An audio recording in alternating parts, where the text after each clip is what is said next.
Hello mga kasitore, I'm back. Nagbabalik.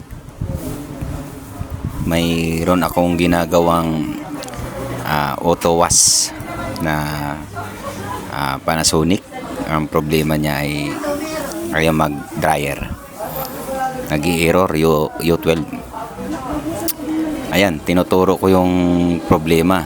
Yan, gamit ang daliri ko. Nagtuturo na naman ako. Maya ginawan ko ng paraan. Charan! Charan! Gumana na. Charan again.